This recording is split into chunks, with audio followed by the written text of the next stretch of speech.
Obrigado pela oportunidade de falar ao seu coração, estabelecer este encontro aqui, para mim tão importante sempre, porque eu sei o quanto que Deus me responsabiliza ao estar aqui, porque todo encontro gera responsabilidade. E justamente porque sei que a grande missão que Deus me deu é comunicar o seu amor. Essa semana eu estava conversando com uma grande amiga minha e nós falamos justamente sobre isso. No quanto a experiência do amor é fundamental na vida humana para o nosso próprio alicerce como pessoa. Para eu dar certo como gente, eu preciso muito de amor o tempo todo. Amor de verdade. Não estou falando de posse, não estou falando dos exageros, não. Estou falando de amor. Aquele comprometimento que nos coloca uns diante dos outros, neste compromisso de ser para o outro um sustento. E é por isso que a religião é tão sábia em nos ensinar que Deus é amor. Porque só assim a gente pode ter essa experiência humana de Deus, não é? Toda a experiência que nós fazemos, por mais que a gente queira que ela seja divina, ela sempre passa pela nossa carne. Toda a experiência divina que faço de Deus é também humana.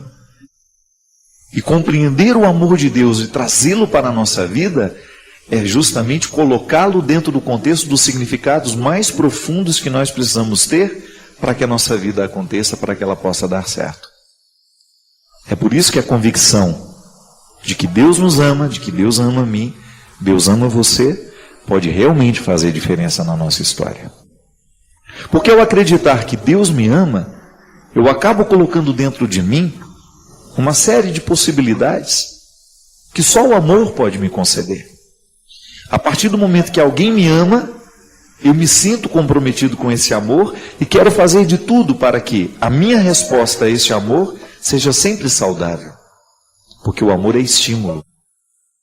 Quando eu digo para você que Deus ama você, outra coisa eu não quero senão estimular o seu processo humano. Ter o amor de Deus como crença, como esteio para a nossa realização religiosa, não é outra coisa senão a gente estar estimulado para vencer as nossas questões todos os dias.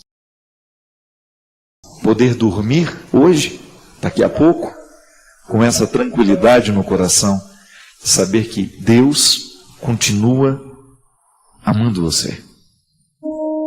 Que não há nada nessa vida que possa obscurecer ou apagar esse amor.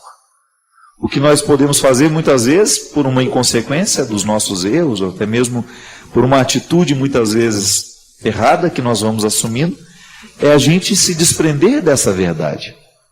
E pode observar, quando uma pessoa não é amada, ela entra num processo de autodestruição. Porque é natural que o desamor destrua. Mas é certo também que o amor constrói. E é por isso que nós estamos o tempo todo insistindo nessa verdade de fé, porque o meu coração precisa dessa convicção, o seu coração precisa dessa convicção. Deus nos ama. Deus cuida de nós. E descobrimos então na religião uma experiência de cuidado que nos ampara existencialmente. Você sabe que às vezes eu fico pensando que na vida tudo que nós fazemos é uma tentativa de encontrar um amparo existencial. O que é esse amparo existencial? Um lugar onde eu possa, uma sensação, uma satisfação, ou quem sabe até mesmo uma convicção, que me coloque num estado confortável para viver. Não significa que esse conforto vai me retirar da luta que é própria de todo mundo, não. Mas o amparo existencial é aquilo que me segura como gente. São os meus valores, são as minhas convicções, que muitas vezes visitam as nossas sensações, não é? De vez em quando as minhas convicções visitam as minhas sensações. E eu sinto aquilo que eu acredito. Mas nem sempre eu consigo sentir aquilo que eu acredito. Aí eu vivo a experiência de fé numa outra dimensão, que não é tão sensitiva, mas está aqui dentro, é convicção, é caráter, faz parte da minha mentalidade. Mas de vez em quando eu sinto os benefícios da minha convicção. Isso é muito interessante. Quando eu descubro nos meus dias as consequências da minha fé.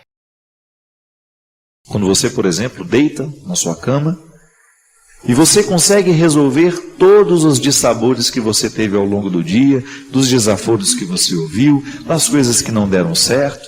Quando você consegue fazer esse processo alquímico, essa transformação, porque você tem um amparo existencial que se chama amor de Deus. Você se sente amado por Deus. Você não é qualquer um. E porque se sente amado por Deus, você começa a pensar 2, 3 vezes antes de escolher alguma coisa que você sabe que vai lhe fazer mal. Ou você vai pensar 2, 3 vezes antes de dizer alguma coisa que possa fazer mal às pessoas. Você vai começar a medir um pouco o seu jeito de ser. Você vai fazer de tudo para que a sua presença não seja de mais nem de menos. Você vai fazer de tudo para não ser inoportuno, para não ser indelicado, para não ser invasivo. Você vai fazer de tudo para que a sua postura seja condizente com aquilo que Deus espera de nós. É um amparo.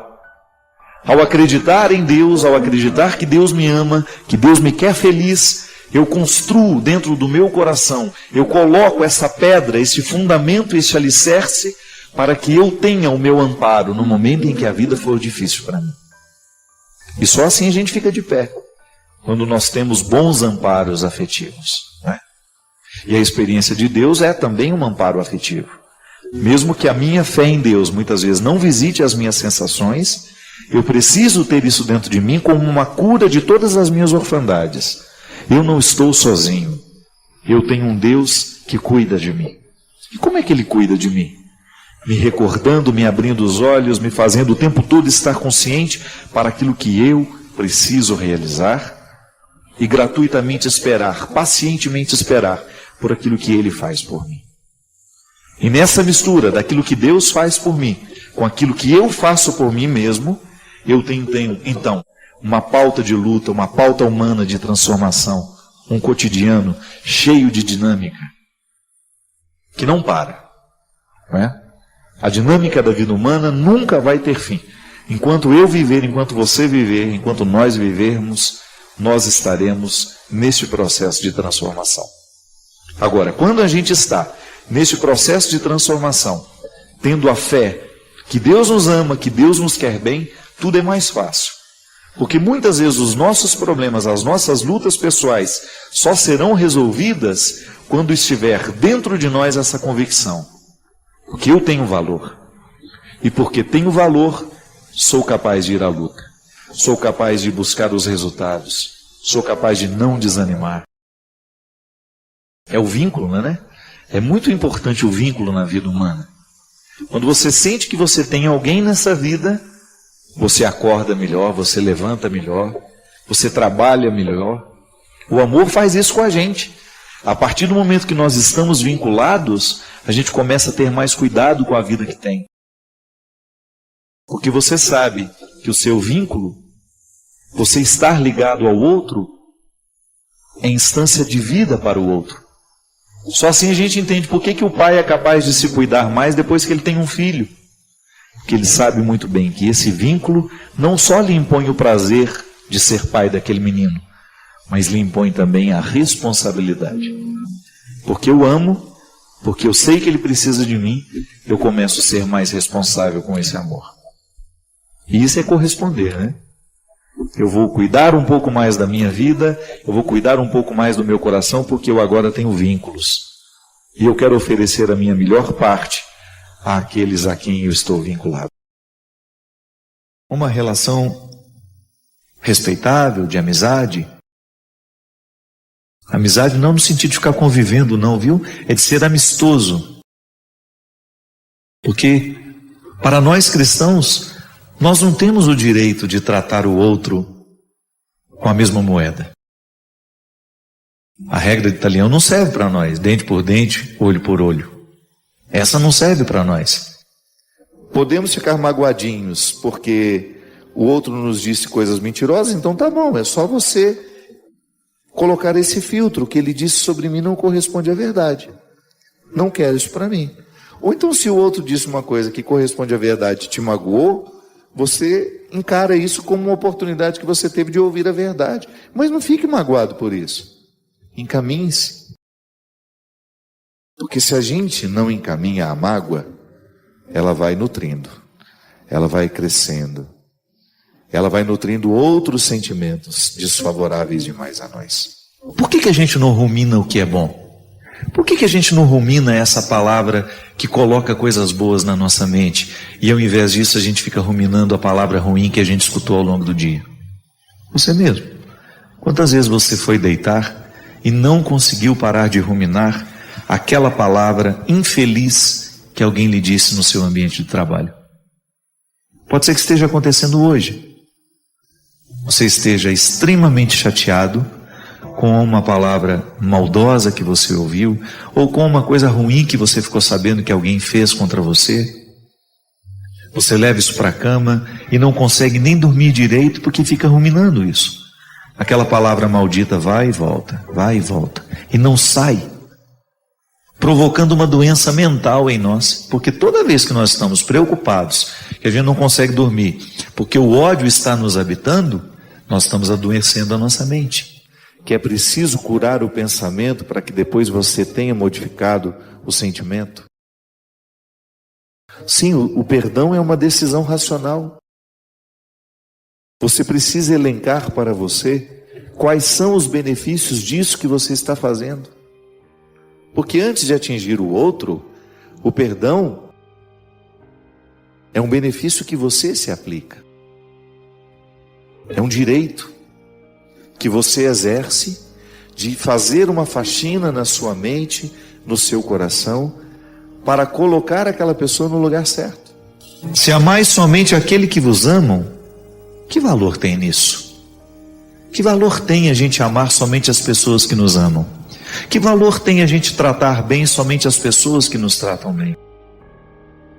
Sabe, minha gente, de vez em quando eu fico pensando que o cristianismo perde o seu brilho cada vez que um cristão desiste de fazer o bem. Agora, se você quiser viver o desafio de ser um cristão nos dias de hoje, você terá que aprender a fazer essa faxina da mente, a faxina do coração. Terá de aprender a dar passos na direção daquele que te ofende. Terá que oferecer a ele uma palavra muito diferente daquela que ele costuma lhe oferecer. Terá que ter a mansidão no coração. Porque só os mansos, Jesus já dizia numa outra ocasião, alcançarão o reino. E a experiência com esse Deus misericordioso vai lhe fecundar cada vez mais, para que você tenha condições de experimentar esse amor de Deus e levá-lo a tantas outras pessoas que estão necessitadas dele. Nós falamos muito de amor nos dias de hoje. Mas falar de misericórdia é diferente. Falar de misericórdia é falar do comprometimento, de um amor que opera, que transforma, que realiza, que não é teórico. De um amor que entra na nossa história, que entra na nossa vida, que provoca atitudes, que cura feridas, que lava mágoas, que proporciona a reconciliação. Até os pecadores amam aqueles que os amam. E aí que vantagem tem? Pecadores nós somos, né? Vamos mudar um pouquinho aqui essa palavra. Até os ateus fazem isso. Eles não estão comprometidos com essa palavra. Eu e você estamos. A não ser que você não queira ser cristão mais. Aí você tem o direito de fechar essa Bíblia e nunca mais tocar no assunto. O que nos falta para a gente ter coragem de perdoar? Quais são os caminhos que nós precisamos dar na direção desse perdão efetivo? Começar a pensar os motivos da mágoa e identificar que eles são muito inconsistentes. Às vezes eles não têm nenhum sustento. Eles são bobos, eles são mentirosos, mas a gente chegou a guardar, resolveu guardar, como se eles tivessem fundamentos. Não tem. E se tem algum fundamento, aí você começa a ter uma capacidade de reconhecer que aquilo que ele lhe disse não foi tão Mentiroso assim? E que se tinha alguma correspondência a alguma verdade, encare como uma correção. Eu faço questão de colocar esse trecho do Evangelho de Lucas, por ser ele um estatuto bastante difícil de ser compreendido. Porque pode parecer um prejuízo, pode parecer que nós estejamos abrindo mão do bom senso, pode ser que a gente esteja ficando bobo ao fazer isso, mas não. Na verdade, esse avesso, ele nos proporciona uma maturidade espiritual, uma maturidade afetiva, que vai nos beneficiar demais depois que ela for alcançada. Porque você vai esperar menos do outro. As nossas decepções, elas acontecem, não é porque o outro nos ofereceu muito pouco, é porque nós esperamos muito dele. Os nossos erros são aí, muitas vezes estão aí. O outro ofereceu aquilo que ele podia, mas nós esperávamos tanto, tanto, tanto.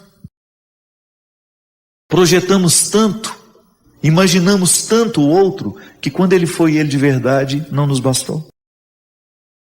É tão interessante quando nós descobrimos que ter autoridade sobre si é uma forma muito, mas muito interessante de transformar o mundo.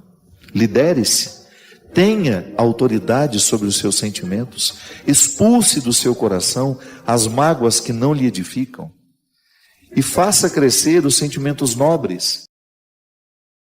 Você vai ver que vai ficar muito mais natural amar e ser amado. Se dentro das nossas cidades, na nossa rua, no nosso bairro, se a gente conseguisse viver essa proposta, essa regra de ouro, que até mesmo os ateus podem observar, qual é o mérito de amar quem nos ama? Você que está aí acostumado a lidar com quem você ama e com quem ama você, isso a gente já sabe. A gente precisa aprender agora a lidar com quem não nos ama.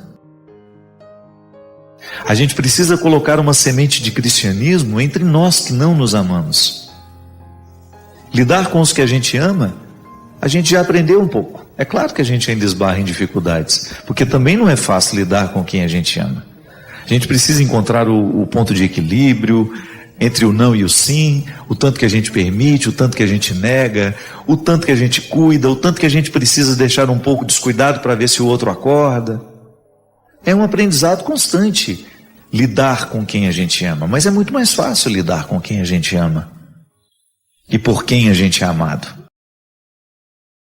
O desafio é para mim, o desafio é para você, porque eu também preciso internalizar esse estatuto. Eu também tenho vontade de devolver o mal com o mal. Eu também sinto o desejo de gritar a palavra que agride àquele que me agrediu.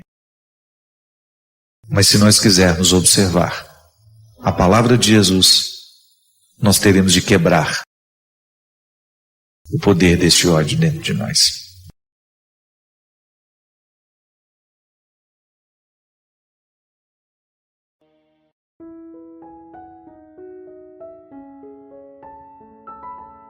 Padre Fábio, há meses estamos tentando um contato com o Senhor, espero que hoje que o Senhor leia o nosso e-mail. Estamos precisando muito de suas palavras, de sua sabedoria, de sua direção. Eu perdi o meu pai no dia 10 de agosto do ano passado, porque ele suicidou. Jogou-se debaixo de uma carreta, estava com depressão, e eu não consigo me conformar, Padre, por ter sido uma morte assim tão trágica. E fico achando que, de certa forma, tenho minha parcela de culpa. Eu poderia ter evitado, ter feito mais. E o que me atormenta é o medo de que meu pai não encontre a salvação eterna, por ele mesmo ter dado fim à sua vida. Será que Deus já o perdoou? Ou perdoará pela sua fraqueza? Estou à beira de uma depressão, vivo tomada pela angústia, saudade dele, tristeza. Me ajude, Padre. Preciso de uma direção na minha vida. Minha filha, nós já falamos aqui algumas vezes a respeito dessas situações que a gente não consegue mudar. A gente precisa trazer uma sabedoria para dentro de nós. Se eu não posso modificar o fato, então eu quero permitir que aquele fato me modifique.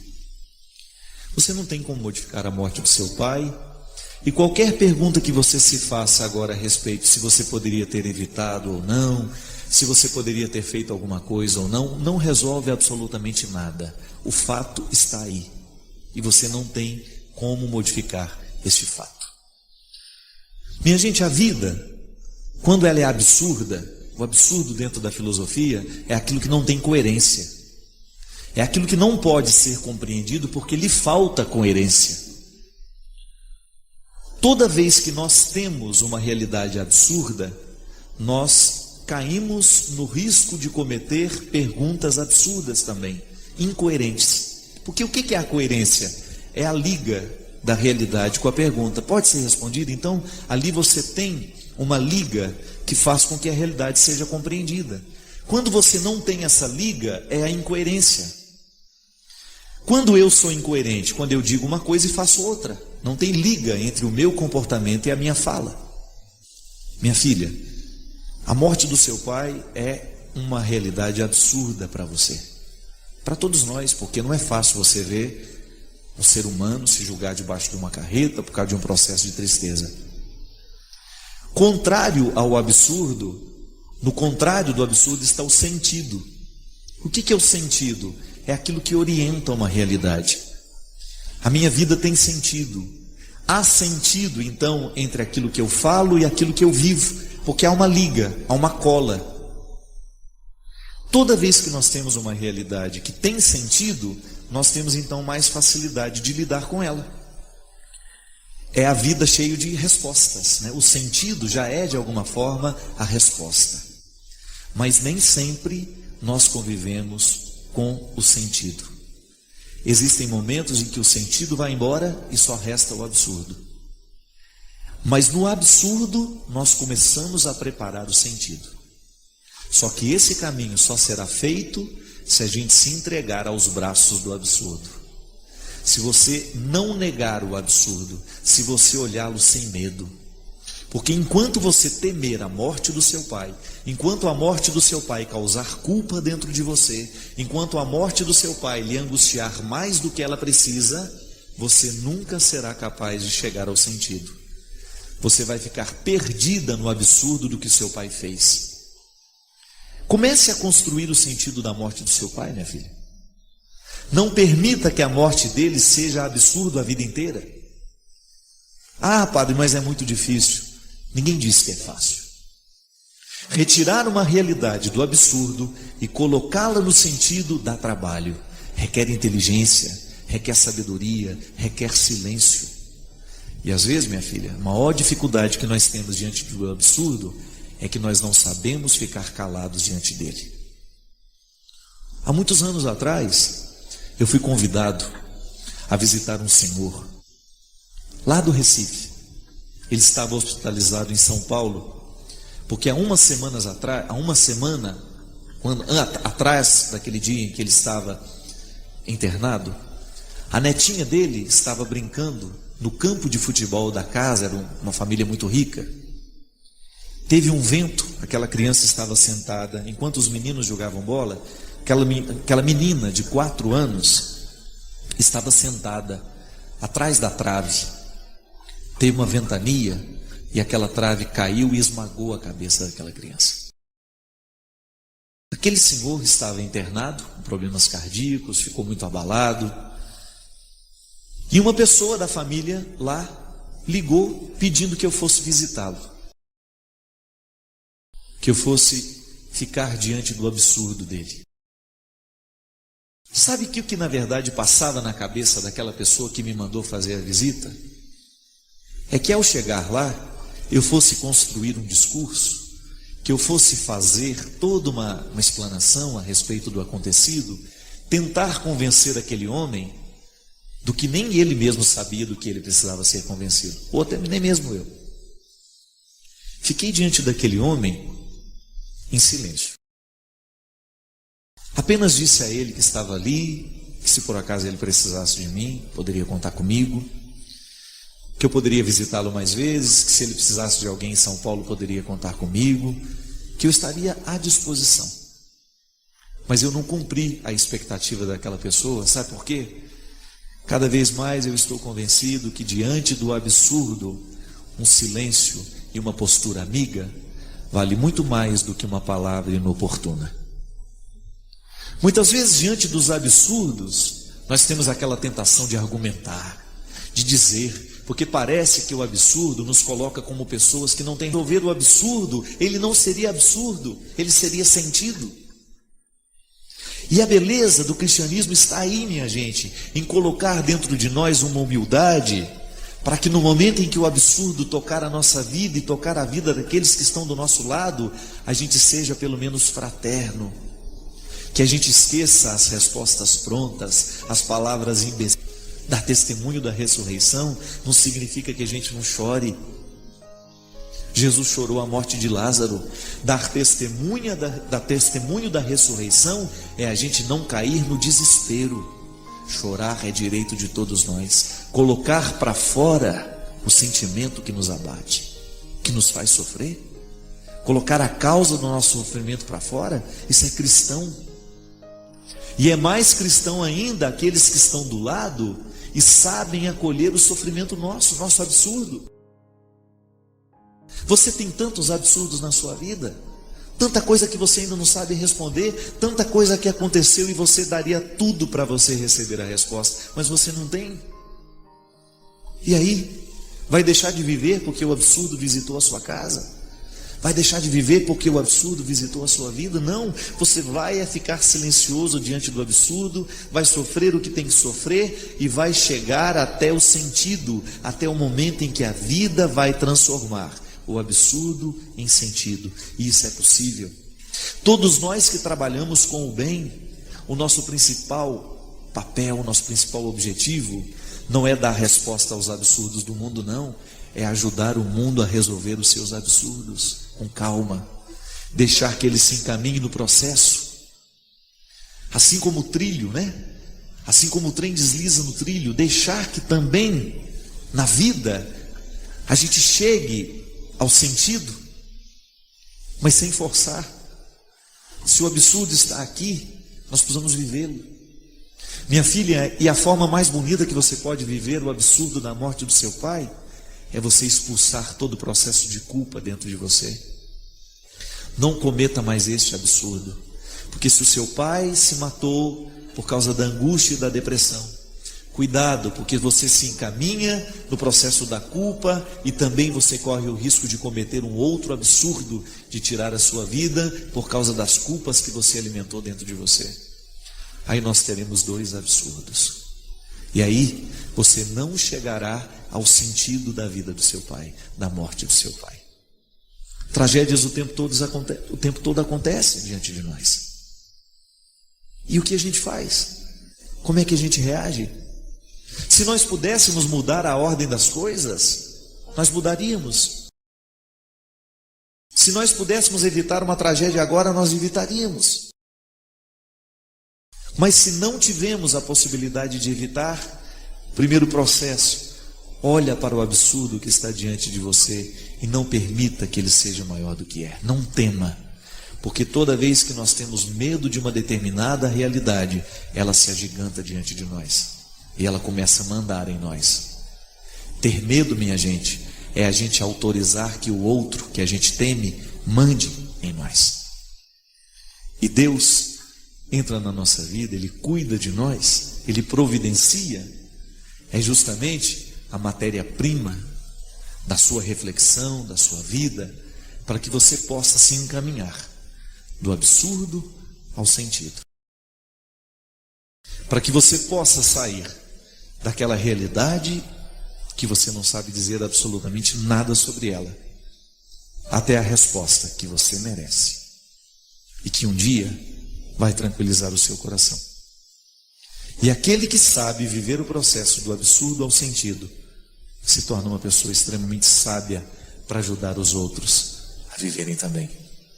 Porque hoje, aí do seu lado, ou até mesmo você, pode ser que hoje o absurdo esteja muito perto e você seja alguém capaz de ajudar a entender o sentido que ainda não veio. A entender que esse tempo de espera, que esse tempo de absurdo, será necessário muita cautela, será necessário muita sabedoria para que nós possamos passar por este caminho sem que ele nos sufoque. Derrame sobre todos nós, vitimados pelos absurdos da vida, a bênção do Deus Todo-Poderoso, e nos encaminhe para o sentido que todos nós precisamos. Ele que é Pai, Filho e Espírito Santo. É tão significativo o que é surdo voltar a ouvir. A surdez é para aquele que tem. Aliás, eu ouvi outro dia uma pessoa dizendo que a surdez ainda é pior que a cegueira. Porque a cegueira me afasta do mundo, a surdez me afasta das pessoas. Quando eu estou cego, eu deixo de ver o mundo. Quando eu estou surdo, eu deixo de estar com as pessoas. Isso deve provocar uma solidão muito grande, né? Então, ser curado da surdez é ser devolvido às pessoas. Mas a gente poderia pensar, mas eu não tenho essa surdez física, eu não tenho necessidade de ser curado dessa surdez física. Ah, mas eu tenho aquela surdez que me afasta das pessoas porque eu perdi a capacidade de ouvir. A escutatória, né? E é interessante porque quando eu não sei ouvir, eu provoco no outro naturalmente uma indisposição para me ouvir também. Quando Jesus devolve ao homem essa capacidade de ouvir, ele está devolvendo ele às pessoas. Isso é muito interessante de identificar. Aquilo que o apartava e o que o dificultava de estar com os outros, de ter relações qualificadas. Quando eu digo relações qualificadas, são relacionamentos que nos fazem bem, que nos fazem crescer. Porque a salvação nos chega pelo ouvido. Sabia disso? Pela palavra que nos transforma. Rubem Alves dizia isso, que ele via tantas propagandas de cursos de oratória para ensinar as pessoas a falarem, curso para ensinar a falar, para falar em público, para ter uma boa retórica, para saber argumentar, mas ele desconhecia um curso de escutatória, que era justamente nos ensinar a ouvir. Quando a gente perde a capacidade de ouvir o outro, quando a gente perde a disposição de ouvir o outro, nós comprometemos muito os nossos relacionamentos. Boa parte dos conflitos que a gente enfrenta em casa é porque a gente desaprendeu de ouvir. E quando eu digo ouvir, minha gente, é criar a ambiência, a disposição para que aquilo que precisa ser dito seja dito. Porque às vezes a gente até diz, mas do jeito errado. Dizemos aos gritos o que deveria ser dito com paciência, com tranquilidade, com serenidade. E por isso não resolvemos as questões. E sabe, minha gente, a palavra é que transforma a nossa vida. Deus criou o mundo por meio da palavra e Ele continua transformando o mundo por meio da palavra. E nós que acreditamos em Jesus, somos recriados e transformados a partir da sua palavra. Ele fez isso na vida de muitos. E Deus nos salva através das palavras das pessoas bem intencionadas que nos amam. Mas se a gente não escuta essas pessoas, como é que eu vou usufruir do benefício salvífico que me chega pela palavra do outro? Eu sempre penso isso. Quando eu dou um testemunho daquilo que Deus fez na minha vida, eu ofereço um caminho para que o outro também caminhe e faça uma experiência semelhante. Nunca é a mesma. A experiência nunca é a mesma. Porque o Deus que acontece em mim, o que Deus faz em mim, Ele vai fazer a partir do que eu sou. Quando Deus acontece em você, Ele vai acontecer a partir do que você é. Então as nossas experiências serão diferentes porque nós somos diferentes, embora Deus seja o mesmo. É que eu tenho necessidades diferentes. E Deus vai agir de acordo com as minhas necessidades. Por que eu sinto o desejo de ser melhor quando tomo um contato com a palavra de Deus? Porque aqui eu já tenho a força do Espírito agindo em mim. Sobretudo no Evangelho, quando nós proclamamos na missa, é a presença real de Jesus. É a presença real. Ainda outro dia, durante um retiro que eu pregava, eu refletia sobre a seriedade disso. Deus nos chegando por meio da presença real de seu Filho, através da palavra. É interessante porque nós estamos numa época, num tempo, onde nós estamos muito indispostos a ouvir. Queremos falar. Falamos muito. Às vezes ouvimos pouco. E porque ouvimos pouco, perdemos a oportunidade de encaminhar soluções, ou até mesmo de corrigir algumas arestas entre nós. Estou surdo. Não estou sendo capaz de perceber a voz que me orienta. Não estou sendo capaz de decodificar a voz de Deus que fala pela voz humana. Deus nos chega pela palavra daquele que nos ama. Deus nos chega através daquele conselho que nos convida. E como é que você sabe que é uma palavra de alguém salvar? Quando você percebe que existe uma coerência naquilo que o outro está dizendo. Porque às vezes o que nos irrita não é que o outro nos falou a verdade. É que nós não queremos assumir que o outro nos falou a verdade. E às vezes há pessoas que estão há um longo tempo tentando nos dizer, tentando nos falar, e nós não criamos a disposição interior, ou até mesmo exterior. Porque dependendo da cara que a gente faz para o outro, ele sabe exatamente que não pode dizer nada para nós. E aí nós vamos ficando surdos, embora tenhamos a capacidade de ouvir. Embora tenhamos a capacidade de ouvir, nós continuamos surdos. Ou então é aquela surdez que o outro nos diz a verdade, o outro diz tudo que nós precisamos ouvir para melhorar, para mudar de vida, e nós interpretamos aquilo como uma afronta, como um desaforo. Não está sabendo ouvir. Isso acontece dentro da nossa casa também. Às vezes nós filhos criamos uma antipatia pelo que o pai está dizendo, pelo que a mãe está dizendo, pelo que o irmão diz. Então a gente fica com essa surdez. A palavra do outro, por mais honesta que seja, por mais assertiva, nos cai como se fosse desnecessária. Isso é um prejuízo muito grande, minha gente, porque nós somos transformados pela palavra, e se a gente perde a capacidade de ouvir, pais e filhos, né? Você que é pai, você que é mãe, sabe exatamente do como é necessário criar a disciplina da escuta. Os filhos precisam ser escutados. Os pais precisam ser escutados. Se a relação não é pautada na disciplina da escuta, a família não é possível. E há uma consonância muito interessante. A sabedoria passa pela nossa capacidade de ouvir e também pela nossa capacidade de dizer. O dizer é muito precioso. Eu tenho muito respeito por aquilo que eu digo. Tenho muito respeito pela palavra que eu proclamo, sobretudo aqui neste espaço. Porque eu sei que as pessoas estão ouvindo. E sei também que algumas pessoas se utilizam daquilo que está sendo dito aqui para depois passarem adiante. É uma responsabilidade.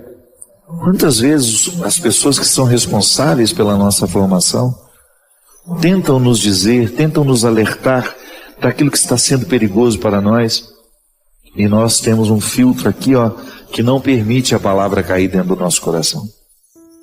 Você já tem uma antipatia daquela pessoa, você já criou uma antipatia por tudo que ela diz, então você não escuta o que ela diz.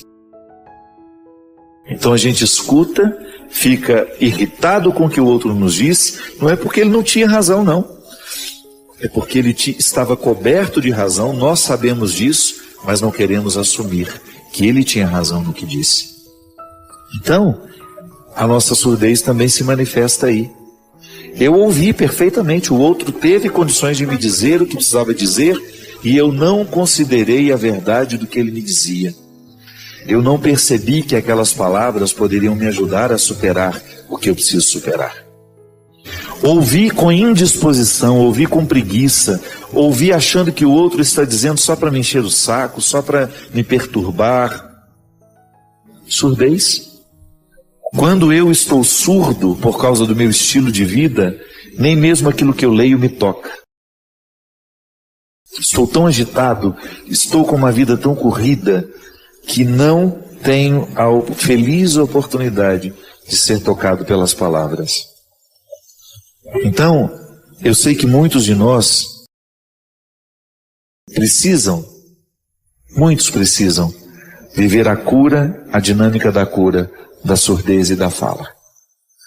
Deus precisa curar-nos, arrancar-nos todos os impedimentos que foram colocados pela vida, pelo nosso temperamento, pelo nosso jeito de ser, que nos dificulta ouvir o que precisamos ouvir, e depois destravar a nossa língua para que a gente diga o que verdadeiramente precisamos dizer. Foi o que Jesus curou nesse homem. Curou nele primeiro a surdez, depois despertou a língua para que voltasse a dizer. Isso também é significativo. Ao ser curado da minha surdez, eu reassumo a possibilidade de dizer o que de fato precisa ser dito. Escutar a vida, escutar os fatos, para que eu tenha condições de tomar uma decisão mais acertada. Porque errar, a gente erra também nas decisões.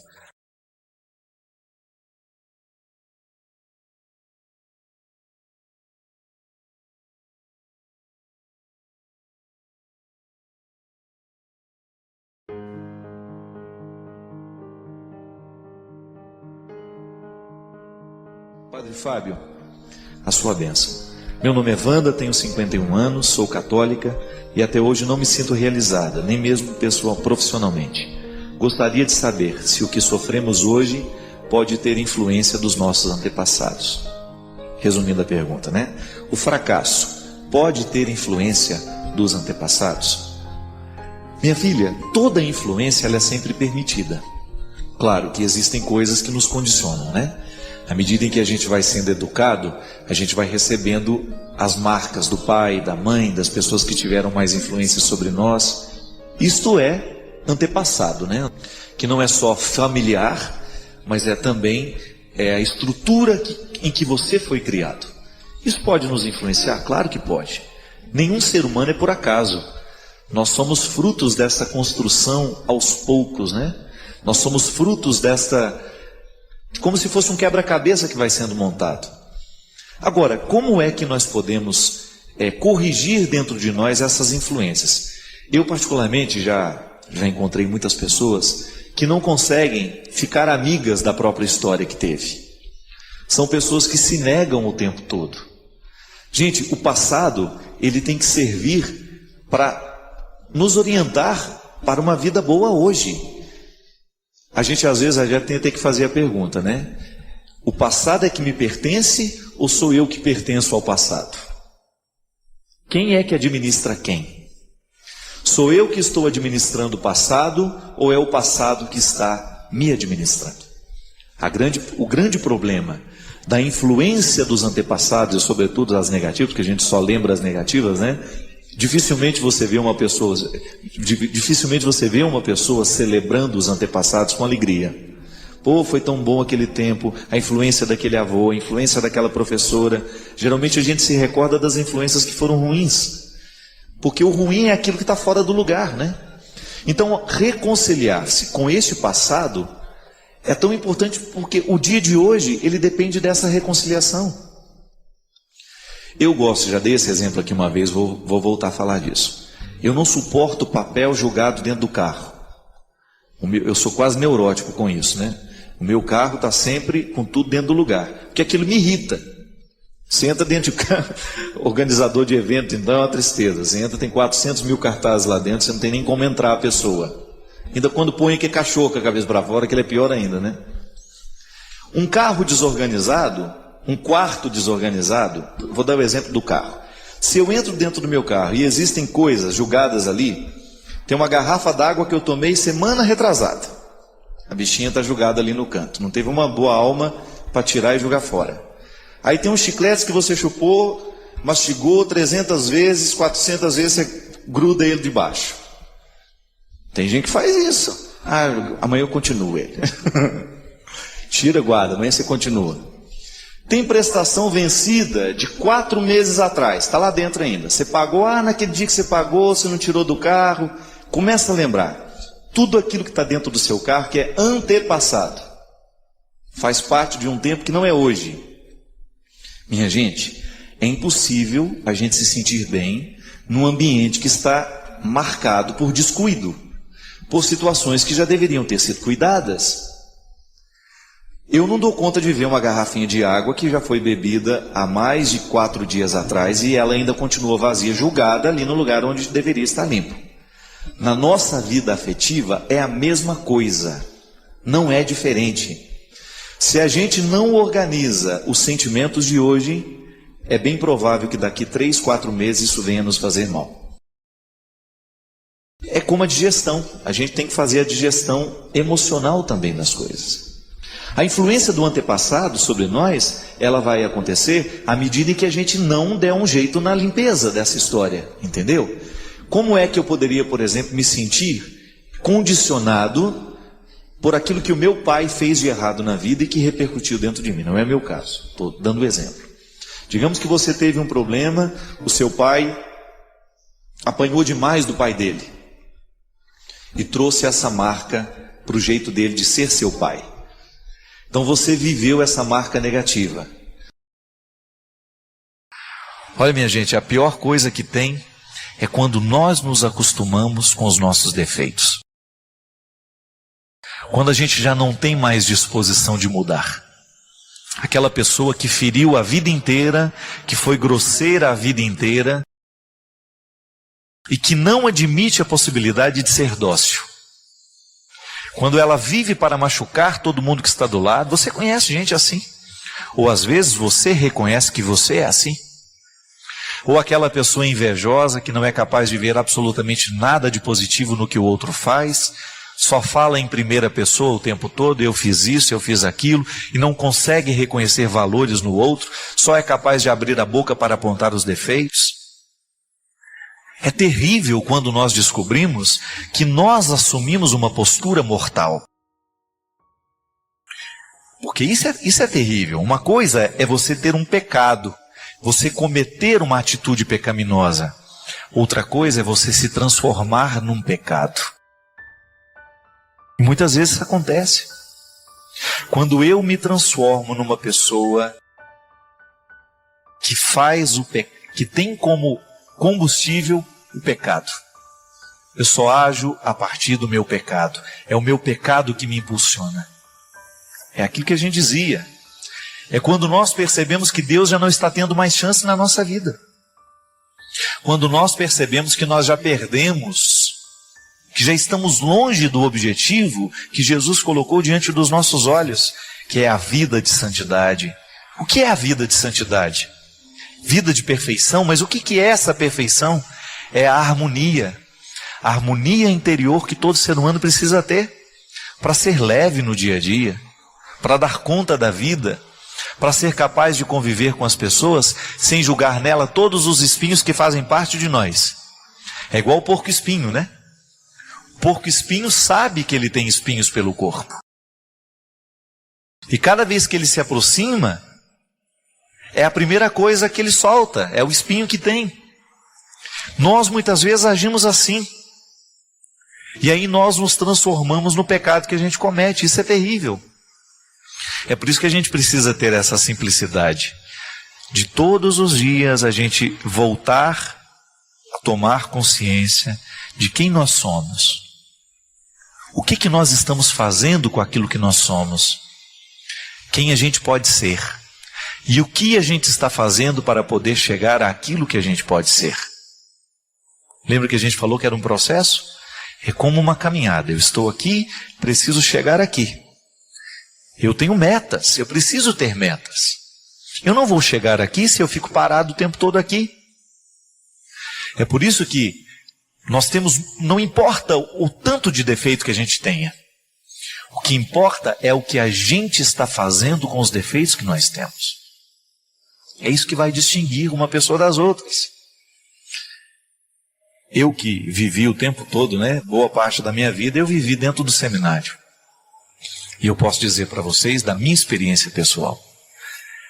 Hoje, com a vida que eu estou vivendo hoje, com tudo aquilo que me aconteceu, com tudo aquilo que Deus me permitiu viver e experimentar, eu olho para algumas posturas minhas do passado que eu me envergonho.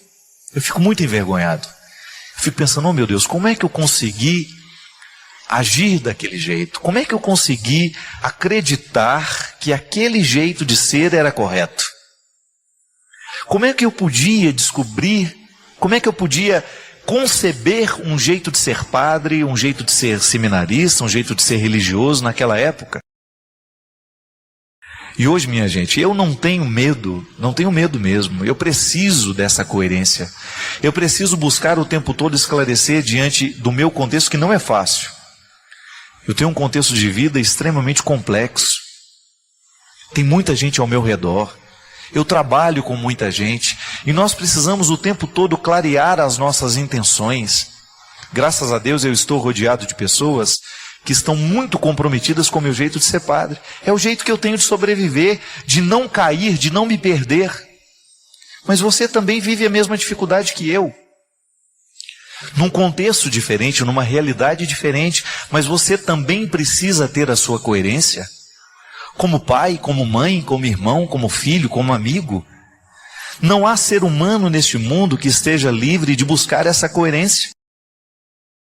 Toda vez que você quiser acessar a Deus, acesse-se. A única pessoa que pode, de fato, colocar um obstáculo entre você e Deus é você.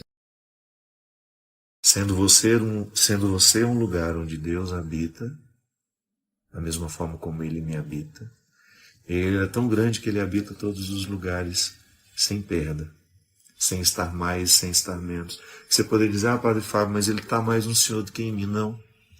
Ele está na mesma proporção. Ele está inteiro em mim, está em você.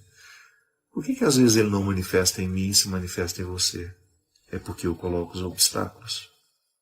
E talvez você não. Talvez você tenha se conhecido mais do que eu me conheci.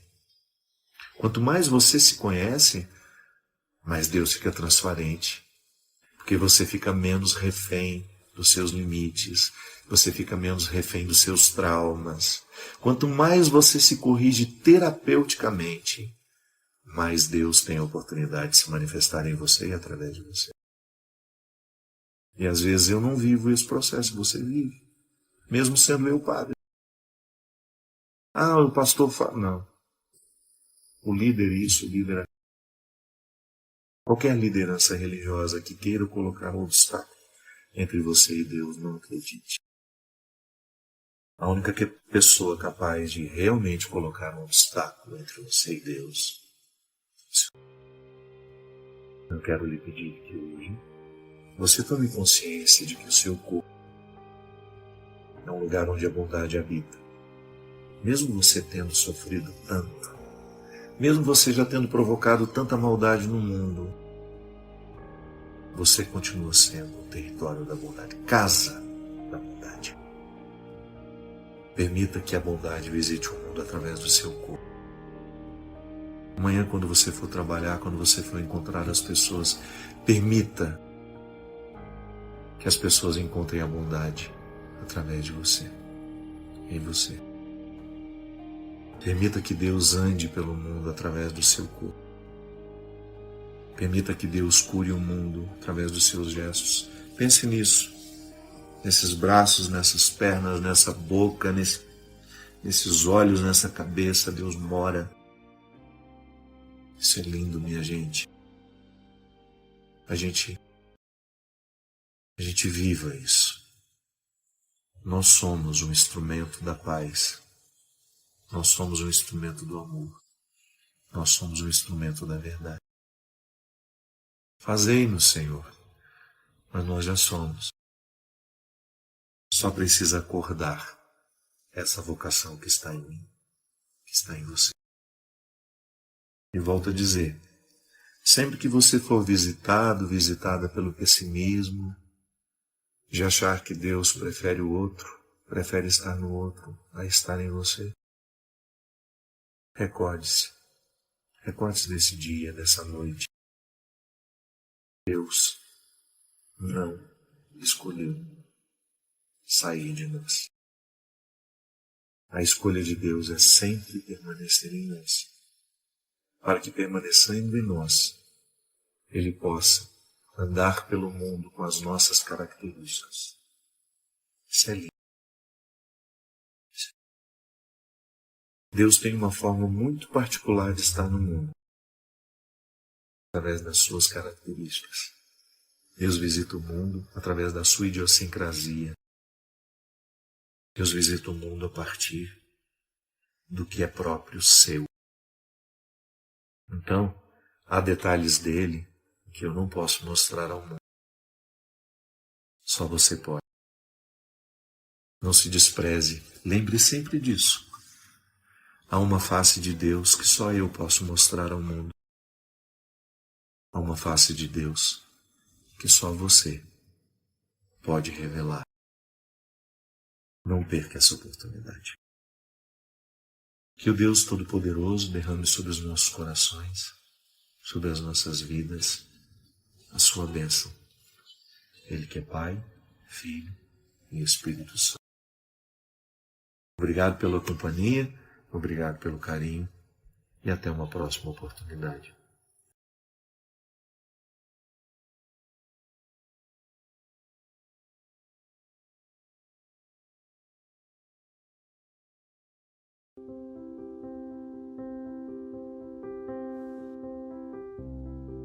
Mas eu fico pensando assim no mistério dessa continuidade, né? Bonito a gente pensar, a gente perceber como é que as pessoas continuam dentro de nós de um jeito tão intenso.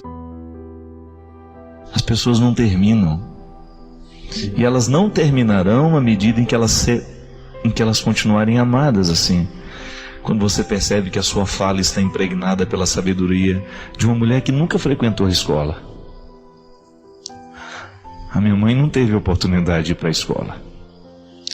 A minha mãe frequentou, me parece que só até o 3º ano, se eu não me engano. E no entanto eu fico vendo assim que na hora que eu perco o discurso inteligente, na hora que não me sobra muito daquilo que eu estudei, sabe? O que me socorre é o que a minha mãe me ensinou. Talvez você até possa dizer isso comigo, né? Quantas vezes o programa deu certo porque minha mãe estava aqui. Quando a gente mantém as pessoas vivas dentro de nós, quase que como uma forma de fazer justiça, né? Uma forma de dar voz aos que não têm, né? Uma forma de emprestar, né? O corpo a quem não pode estar aqui. Assim como a gente pode ressuscitar os que foram embora já.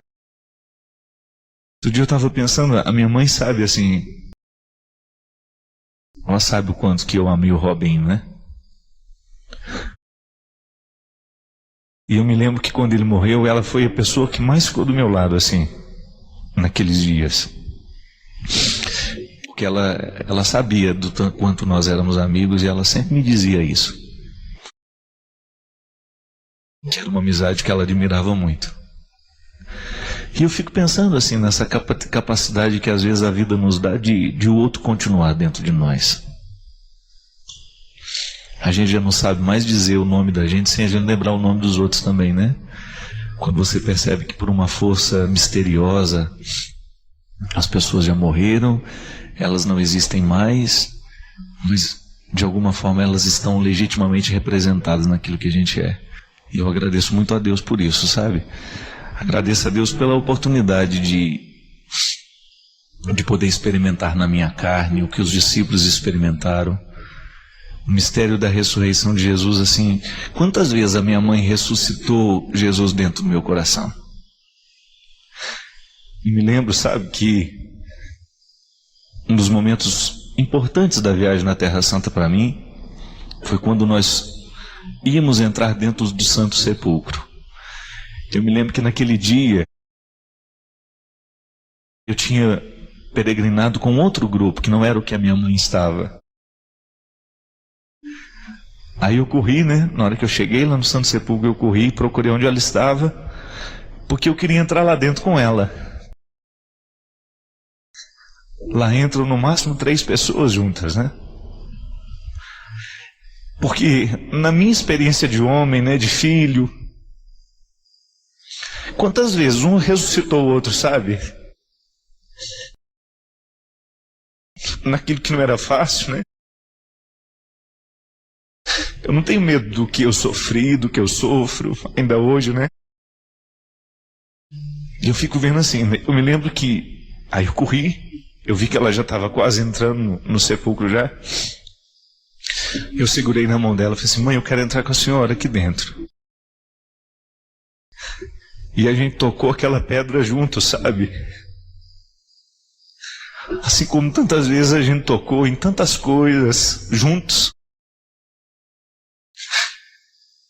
E eu fiquei pensando, né? Qual que é o grande significado do Cristo para nós? É que Ele ressurgiu. Ele venceu a morte. Ele venceu a precariedade. E aí tocar aquela pedra e saber, o mistério se deu aqui. Aqui está a origem do que a gente crê. A origem de tudo que me faz falar o que eu falo. Está ali, naquela pedra. Na ressurreição do Cristo. Mas a ressurreição do Cristo eu só pude entender porque um dia uma mulher me ressuscitou também. Me ressuscitou no momento em que a gente era pequeno demais e a gente não sabia articular a vida do jeito certo. Ela me ressuscitou no dia em que eu não queria ficar na escola, porque eu tinha medo da solidão, de ficar longe dela. Ela me ressuscitou no momento em que a minha irmã morreu. Ela me ressuscitou no momento em que a gente viu as coisas darem tão errado dentro de casa. Ela me ressuscitou no dia em que eu quis desanimar da vida. Ela me ressuscitou, assim como ela tenta ressuscitar minha irmã, tenta ressuscitar os meus irmãos. Isso eu falo em nome deles. Eu tenho certeza que todos eles amam profundamente e admiram a minha mãe. E essa é a beleza da vida, né? Entrar ali naquele Santo Sepulcro com a mulher que me ensinou tudo o que eu sei sobre a ressurreição. Não porque me fez ler nos livros, mas porque me emprestou a ressurreição na sua capacidade de ser mulher, de ser mãe, de me gerar de novo. Eu acho que vocês que são mães, vocês têm o poder de nos gerar de novo a vida inteira. Que às vezes a gente precisa nascer de novo. Não são poucas as vezes na vida que a gente precisa nascer de novo. E nascer de novo às vezes é tão duro, né? É tão difícil. Eu vejo lá com a minha irmã. Por mais que você olhe para ela e diga: o que está acontecendo, né? Para não querer viver mais. Para atentar contra a própria vida. É tão difícil nascer de novo. Às vezes a gente tem a resposta fácil para a gente, mas não cabe no outro. E quase que ter que trazer para o ventre de novo. Ter que trazer para o ventre. É como perder um filho, né? O desejo parece que é, diante do filho morto, colocá-lo dentro da barriga de novo, para ver se a vida volta. São poucas as vezes, minha gente, em que nós estamos assim também. A vida parece que escapando de nós. Ainda hoje eu conversava isso com o Léo. Como hoje as pessoas estão fracas, né? Como as pessoas hoje estão sem vontade de viver. Como o sofrimento tem sido causa de derrota para tanta gente. E às vezes falta essa nossa experiência de olhar nos olhos e de redescobrir ali um significado para a gente ir adiante. E só é possível com quem a gente ama, viu? Não tem outro jeito não.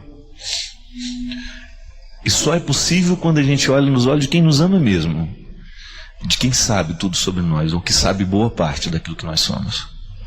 Quando empresta, olha, eu sei que está difícil para você hoje, eu te empresto um pouquinho de mim. Eu sei que hoje você não tem condições de ficar em pé sozinho, eu te empresto um pouquinho de mim. Me empresta um pouco do seu sorriso, né, na hora da minha dor, me empresta um pouco da sua lágrima, me empresta um pouco do seu colo. Nós precisamos fazer isso o tempo todo. Porque esse é o grande significado. Às vezes a gente fica... São tantas as perguntas que a gente tem aqui. Padre, como é que a gente faz? Padre, como é que a gente faz? Padre. Às vezes o segredo é simples, mas é por ser simples demais que às vezes a gente não entende, que nós queremos coisas muito complicadas. Às vezes o cristianismo ele só é possível assim, quando você olha para Jesus e vê que ele emprestava o tempo todo. Não sei quanto tempo eu não sei quanto tempo que Jesus vai ter que me emprestar o sorriso dele. Pode ser que o meu volte amanhã, mas enquanto eu não tenho, eu fico com o dele. Isso é o cristianismo. Eu não sei quanto tempo eu vou precisar da esperança de Jesus. Pode ser que amanhã a minha volte, eu devolva a dele. Mas isso é o significado mais bonito. Jesus olhava as pessoas e emprestavam para ela o que faltava. Assim como na vizinhança, né, nas vizinhanças mais próximas. Oh, me empresta uma colherzinha de açúcar para eu terminar de adoçar o café aqui. Me empresta uma colherzinha de sal, senão não tem como terminar o almoço. Quantas vezes eu ouvi isso lá em casa? As vizinhas, a minha mãe com as comadres, uma emprestando para outra o tempero que faltava para terminar o almoço. Só que às vezes, minha gente, os temperos que nós precisamos são outros hoje. Hoje, às vezes, o que falta no nosso armário não é material. Hoje, o que falta dentro das nossas panelas, muitas vezes, não é a comida. O que falta na nossa vida não é o material só. Mas aí a gente não sabe a quem pedir. Muitas vezes nós temos até liberdade de pedir materialmente alguma coisa a alguém, mas quando isso entra no campo do espiritual, daquilo que os nossos olhos não podem enxergar, fica difícil. Como é que você vai chegar para alguém e falar, olha, me empresta sua casa para hoje eu entrar e eu ficar aí quietinho com vocês? Assim como eu fiz essa semana, dei uma fugidinha, que eu precisava de uma casa, uma família, e fui onde eu sei que eu tenho. Não que na minha casa eu não tenha, porque ficava longe de onde eu estava. Mas quando você vai, para você ser mais um, quando você percebe que você está precisando ali de que alguém empreste para você um pouco de fraternidade, e você não está tendo, busca. Às vezes as nossas necessidades são mínimas. Às vezes você fica aí no canto, né, na sua vida, no seu sofrimento, também perdendo a vontade de viver, assim como a minha irmã, e de repente você precisa só que alguém lhe empreste um sorriso, que alguém lhe empreste uma generosidade, que alguém lhe estenda a mão. É o que Jesus fazia. E nisso estava o senhorio dele, e nisso estava a sua capacidade de arrebanhar as multidões. E nisso cai por terra todo o poder de denominação religiosa, porque no fundo o que sobra é gente. Não importa se somos católicos, não importa se somos espíritas, evangélicos, budistas, ateus, o que sobra depois de tudo isso é gente, é coração sofrido, é coração machucado, é coração que precisa de atenção, é coração doente, coração solitário, que sofre das piores vergonhas. Às vezes a gente precisa de algumas coisas que a gente tem até vergonha de pedir. Eu sei. Às vezes o que você precisa na vida é tão pequeno que você tem vergonha de pedir.